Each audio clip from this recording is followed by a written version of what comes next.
My narcissistic mother-in-law talked bad about me having a miscarriage and didn't want me to marry her son because of that. So I hid my pregnancy from her and I'm refusing to fulfill her dying wish. My husband and I got pregnant but we didn't tell either of our families about it until after I gave birth and was discharged.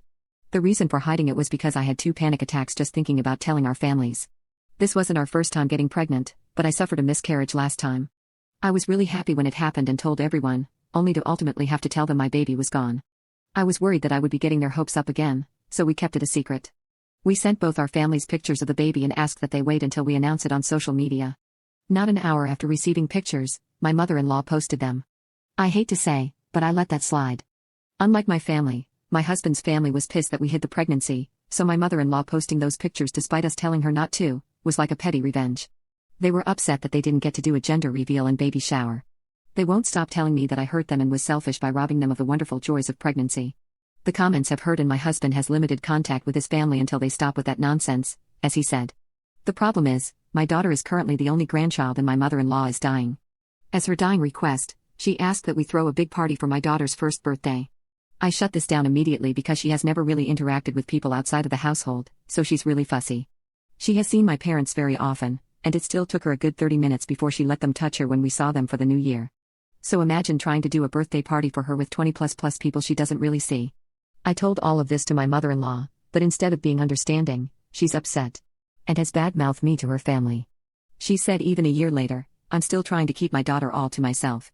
My husband, because he loves his mother dearly and she is dying, said that maybe we should just do the party and get it over with. I told him that it's not happening because I'm not forcing my daughter into a situation where she will be uncomfortable just for the sake of others. He says we'll handle anything that happens but we all know damn well it's going to be me handling everything. I will be the one to deal with an inconsolable infant because in a new situation like that she won't let him touch her. I will be the one who has to deal with family, who don't understand boundaries, trying to touch or hold her which would only upset her more. This party is too much trouble for what it's worth. My husband agreed, apologized and dropped it. But his family is very pissed that I hid the pregnancy, and refused to carry out the dying wish of a grandma who wants to celebrate the life of at least one of her grandchildren before she passes. But his family was very cruel to me when I suffered my miscarriage, so they have no right to be mad that I hid this pregnancy. When my baby died, his family commented saying that if I was a good mother my son would still be here. Or if I was a good mother, I wouldn't have let him die. I would have given my life for him if I was a good mother like that. And things got worse when my husband and I got married because now they were asking themselves why my husband married a woman who couldn't even protect his child. Or why would he want to marry the woman who unalived his child? Why would he marry someone who couldn't have his child? Stuff like that, and if we had told them and I lost her then they would have been right. On the day of the funeral, my mother-in-law said it's so devastating to have to see such a small casket. They're mad about something that is entirely their own fault. If they had been supportive of me during that time instead of making rude comments, I wouldn't have had to keep this a secret from them. Anyway, we ended up compromising with a small party of 10 people, which my mother-in-law agreed to. This should have been a red flag because the woman never compromises, it's either her way or no way and it always has been. She hosted the party at her house where there were more than 30 people.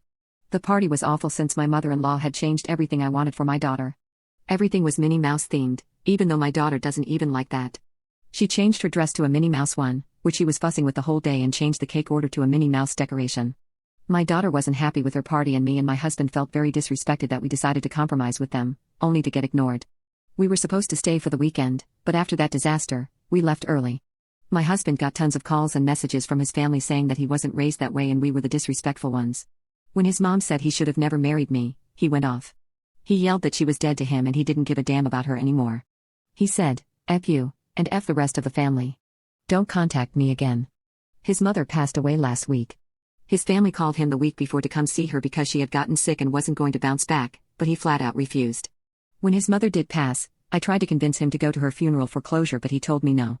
I said he might regret not going, but he stuck to his no and didn't go. He told me that if he does regret it in the future he'll go to her grave, but now the only reason he would go to her grave would be to dance on it.